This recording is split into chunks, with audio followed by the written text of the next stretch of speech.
तक मैंने उन्हें दूर से देखा था। बड़ी गंभीर, शांत, अपने आप में खोई हुई सी लगती थीं। संभ्रांत महिला की भांति वे प्रतीत होती थीं। उनके प्रति मेरे दिल में आदर और श्रद्धा के भाव थे। माँ और दादी, मौसी और मामी की गोद की तरह उनकी धारा में डुबकियाँ लगाया करती। परंतु इस बार जब मैं हिमालय के कंधे पर चढ़ा तो वे कुछ और रूप में सामने थीं। मैं हैरान था कि यही दुबली पतली गंगा, यही यमुना, यही सतलुज समतल मैदानों में उतरकर विशाल कैसे हो जाती है। लेखक बोलता है कि अब तक उसने नदी को मैदानों में ही देखा था, तो वहाँ वह संभ्रांत महिला यानी कि शिष्ट महिला के रूप में गंभीर, शांत दिखाई देती थी। तो इसलिए लेखक का उनके मन में बहुत ही आदर श्रद्धा था। अब तक वो अपनी, जैसे कि अपने घर में जो भी स्त्रियां हैं, चाहे उसकी माँ हो, चाहे दादी हो, चाहे मौसी हो, चाहे मामी हो, उनकी गोद में जैसे खेला, वैसी वह नदियों में भी एक आदर भाव से, एक सात्विक रूप से डुबकियां लगाया करता था। परंतु जब वह इस बार हिमालय घूमने गया, कंधे पे चढ़ा यानी कि हिमालय गया, तो उसमें कुछ और रूप था। कैसा रूप था? एक कूदती हुई, चलती हुई गंगा, यमुना, सतलुज नदी, ये सब उसको बाल्य रूप उनका प्रतीत हुआ नदियों का। जब नदियाँ पहाड़ में होती हैं बच्चों, तो उनकी गति बहुत तीव्र होती है और वह बहुत कोलाहल करती हुई, शोर करती हुई नदियाँ पहाड़ में से निकलती हैं। लेकिन जब वो मैदानों में पहुंच जाती हैं तो वो बहुत एक विशाल रूप ले लेती हैं और उनकी गति जो है थोड़ी सी मंद हो जाती है पहाड़ों की अपेक्षा, और बहुत अधिक स्थान पर वो फैल जाती हैं। तो लेखक कहता है कि जब नदियाँ खिलखिलाकर लगातार हंसते जाना, इनकी ये भावभंगी का अर्थ होता है इनकी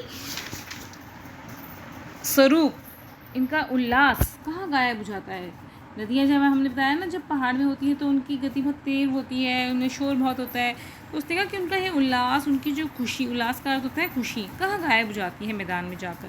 किसी लड़की को जब मैं देखता हूँ या किसी कली पर जब मेरा ध्यान अटक जाता है, छोटी बच्चियों को कली या लड़की हम बोलते हैं, तो उसमें इतना चंचलता होती है। तो लेखक कहता है कि उनमें भी इतनी चंचलता कम होगी जितनी इन नदियों में होती है जो पहाड़ से निकलती हैं। कौतूहल मतलब होता है शोर, कौतूहल का अर्थ होता है शोर।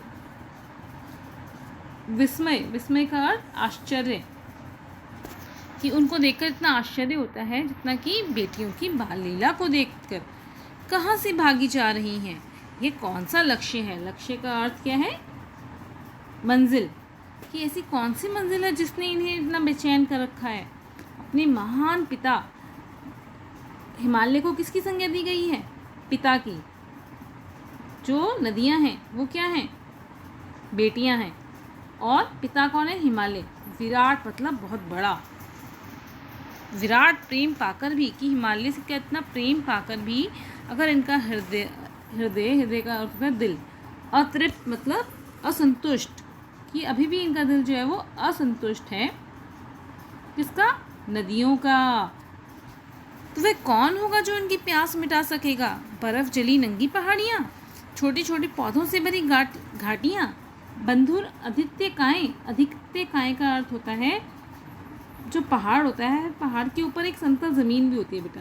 पूरी एक चोटी भी तो होती है, लेकिन जब पहाड़ होता है तो उसके ऊपर जो एक समतल ज़मीन होती है उसको हम आदित्यकाय कहते हैं। सरसब्ज, सरसब्ज का अर्थ होता है हरी भरी। उपत्यकाएँ, उपत्यकाएँ मतलब घाटियाँ। उपत्यकाएँ का अर्थ होता है घाटियाँ। ऐसा है इनका लीला निकेतन। निकेतन का अर्थ क्या है? निकेतन का अर्थ है घर। निकेतन का अर्थ क्या है? घर। खेलते खेलते जब ये ज़रा दूर निकल जाती हैं तो देवदार, चीड़, चिनार, सफ़ेदा, कैल के जंगलों में पहुंचकर शायद बीती बातें याद करने का मौका मिल जाता होगा। कि यहाँ ये जो पहाड़, ये पेड़ हैं, पेड़ों के नाम है जो पहाड़ी इलाकों में होता है, कि जब वो इतनी दूर निकल जाती है तो इन्हें अपनी बातें याद करने का मौका मिल जाता होगा। कौन जाने बुढ़ा हिमालय अपनी नटखट बेटियों के लिए कितना सिर धुनता होगा। सिर धुनना क्या होता है? एक मुहावरा है। सिर धुनना का अर्थ होता है पछताना। सिर धुनना का अर्थ क्या होता है? पछताना। बड़ी बड़ी चोटियों से जाकर पूछिए तो उत्तर में विराट मौन के सिवाय उनके पास और कुछ नहीं है। विराटमान मतलब वो चुपचाप खड़े इन सब लीलाओं को देखते रहते हैं। सिंधु और ब्रह्मपुत्र ऐसे दो नाम हैं जिनके सुनते ही रावी, सतलुज, व्यास, चेनम, काबुल, कपिशा, गंगा, यमुना, सरयू, गंडक, कोसी, ये सब क्या हैं? ये सब सहायक नदी हैं। किसकी? सिंधु और ब्रह्मपुत्र नदी की। सिंधु और ब्रह्मपुत्र बहुत बड़ी बड़ी नदियाँ हैं। जब एक बड़ी नदी में से और छोटी छोटी नदियाँ निकलती हैं और उनमें से या उनमें आके मिलती हैं तो उनको उनकी सहायक नदी बोलते हैं। ये बड़ी नदियाँ क्या हैं? सिंधु और ब्रह्मपुत्र। और इनमें से ये छोटी छोटी नदियाँ जो निकलती हैं वो उनकी सहायक नदी होती हैं। तो ये जो नाम लिए गए हैं बच्चों, रावी, सतलुज, व्यास, चनाब, झेलम, काबुल, कपिशा, गंगा, यमुना, सरयू, गंडक, कोसी, सब हिमालय की सहायक नदियाँ हैं। तो ये सभी इनको बेटियों की संज्ञा दी गई है। वास्तव में सिंधु और ब्रह्मपुत्र स्वयं कुछ नहीं है। आपको पता है नदियाँ कैसे बनती हैं? हिमालय पे क्या होती है?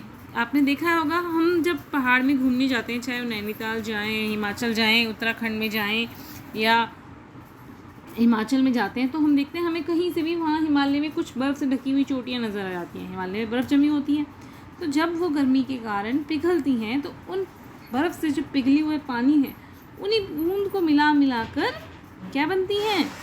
नदियाँ बनती हैं।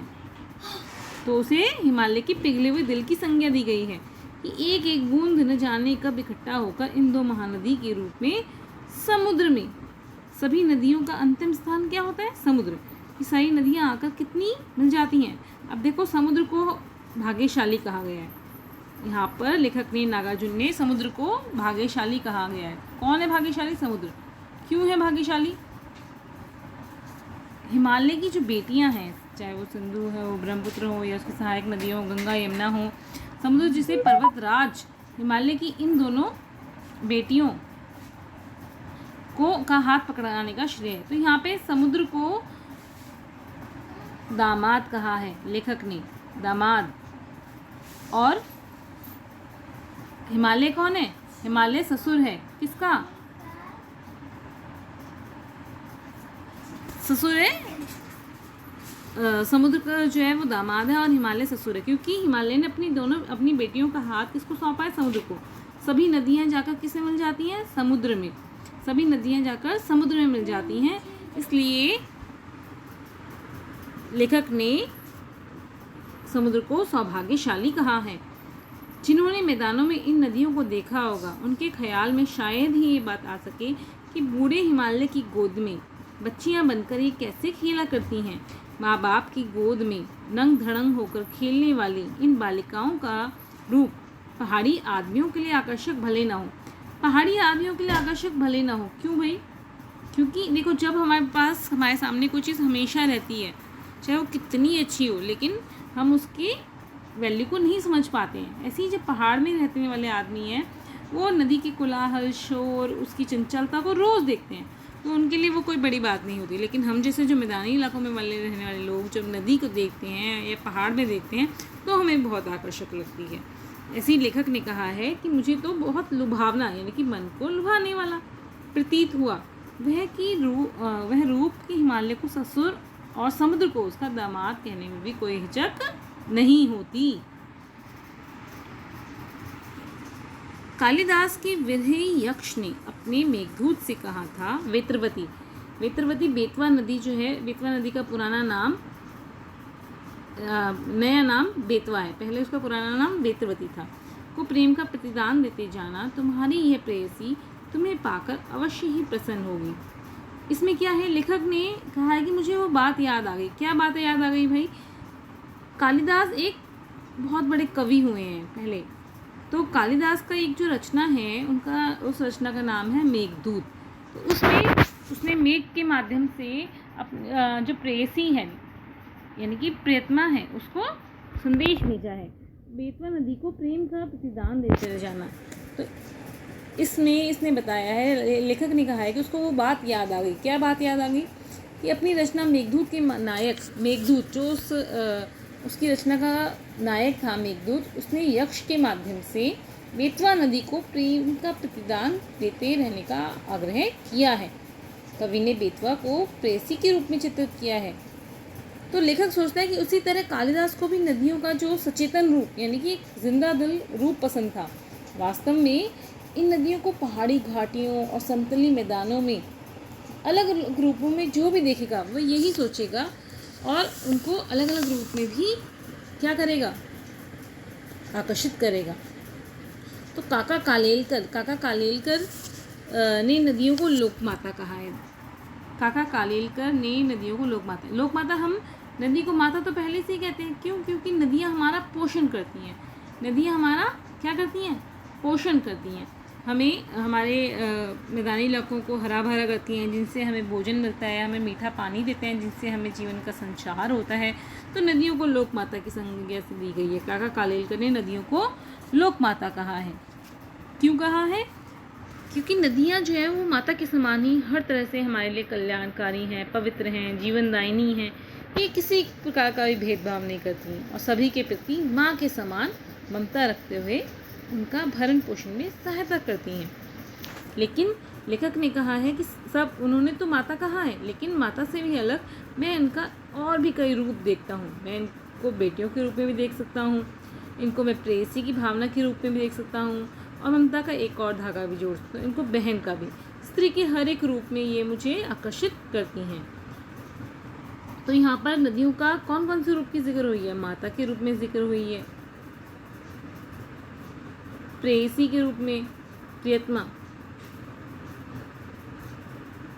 बहन के रूप में, और कौन से रूप में हुई है? बेटी के रूप में। तो लेखक ने कहा है कि मैं इन सब रूपों में इनको देखता हूँ। थोलिंग तिब्बत की एक बात है। नदियों लेखक ने कहा है कि थोलिंग जो एक तिब्बत का स्थान है, मन उचट गया था, तबीयत ढीली थी, सतलज किनारे जाकर बैठ गया। दोपहर का समय था, पैर लटका दिए पानी में।